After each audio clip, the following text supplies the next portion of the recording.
नमस्कार दोस्तों, कक्षा पाँचवीं, विषय हिंदी विशिष्ट प्रथम भाषा। 60 अंक का आपका पेपर होने वाला है।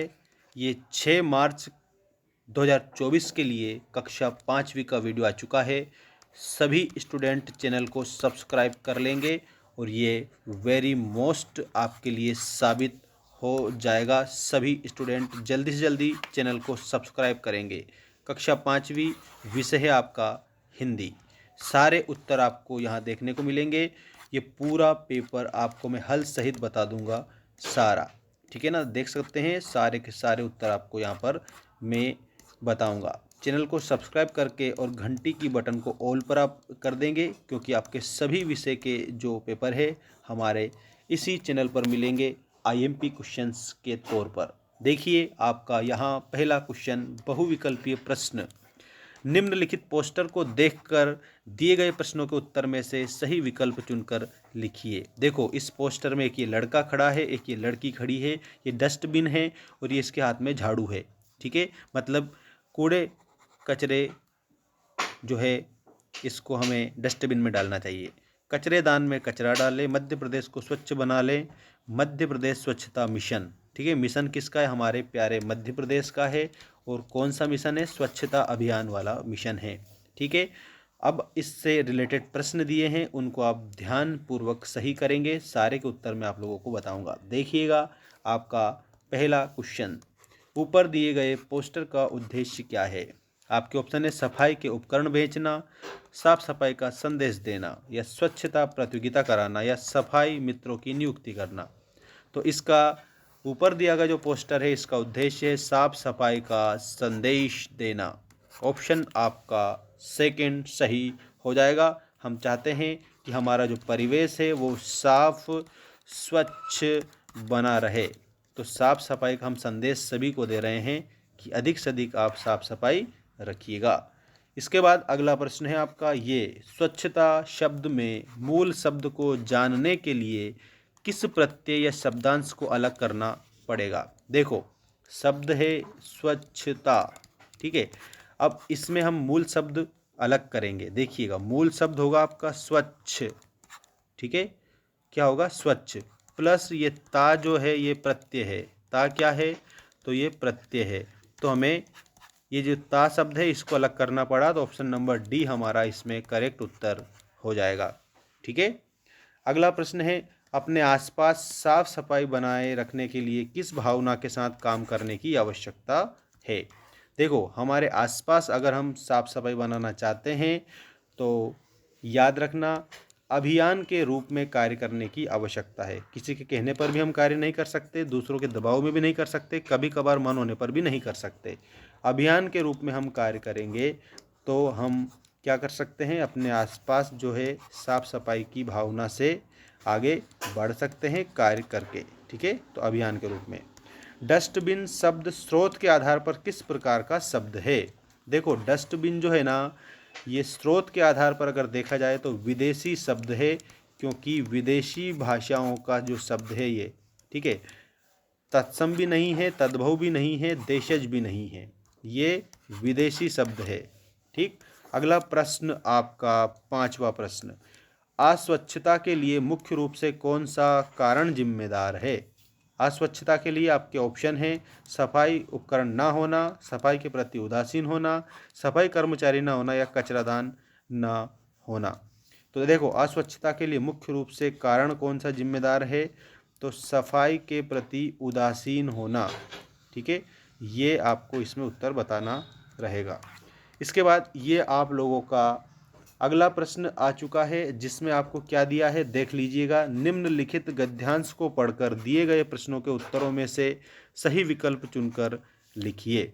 देखो सही विकल्प चुनकर लिखना है, इसको हमें पूरा पढ़ना है सबसे पहले तो, उसके बाद ये जो सही विकल्प है इनके हमें उत्तर लिखना रहेगा। देखो विज्ञान ने मनुष्य को कई चीज़ें दी है, इनमें प्लास्टिक भी एक है। दैनिक जीवन में इसका उपयोग अधिक होने लगा है। यह एक कृत्रिम पदार्थ है, ये जल्दी नष्ट नहीं होता है। प्लास्टिक से थैलियाँ, डिब्बे, टेबल, कुर्सी, दरवाजे, साज सज्जा के सामान आदि बनते हैं। तो कहने का मतलब ये प्लास्टिक से रिलेटेड है पूरा। प्लास्टिक के संबंध में सही कथन कौन सा है? तो सही कथन होगा ये रासायनिक पदार्थों से बना है। ठीक है, किससे बना है? रासायनिक पदार्थों से बना है। इसके बाद में अगला प्रश्न देखो इसका, कृत्रिम पदार्थ का आशय क्या है?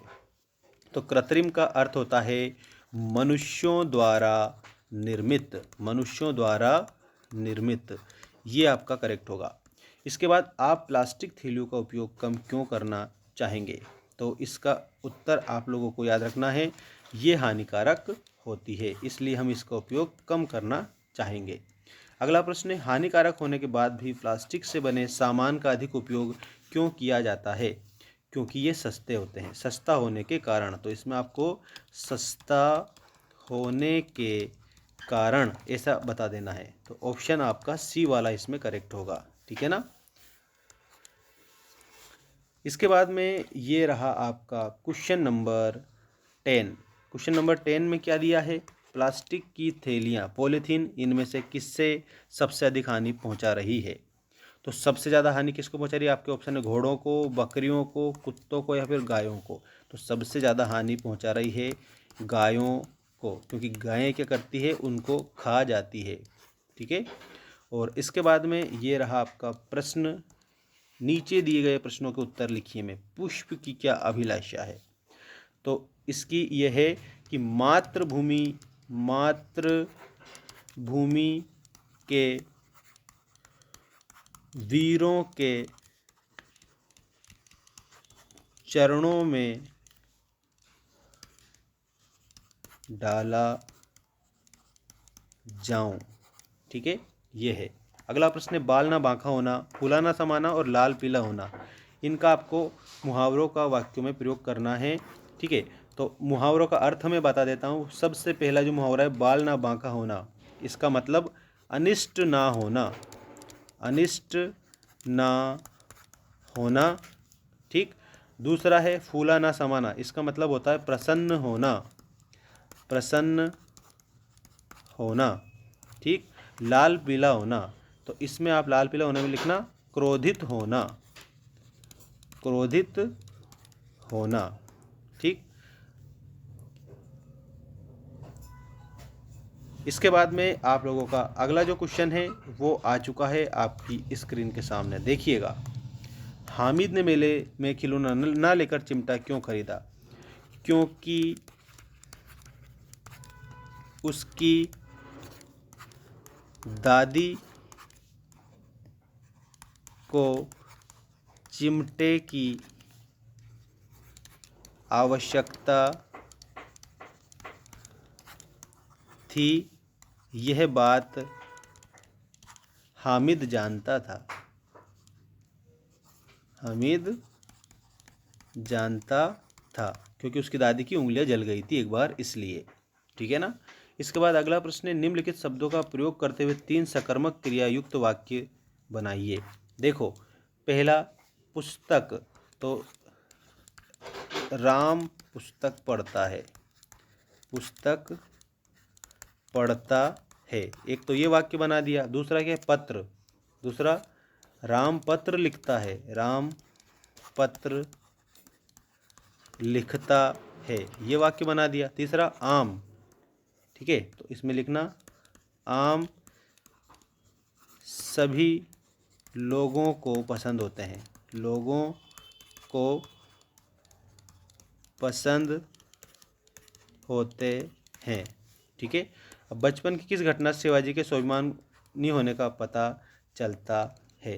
ठीक, इसका उत्तर लिखना।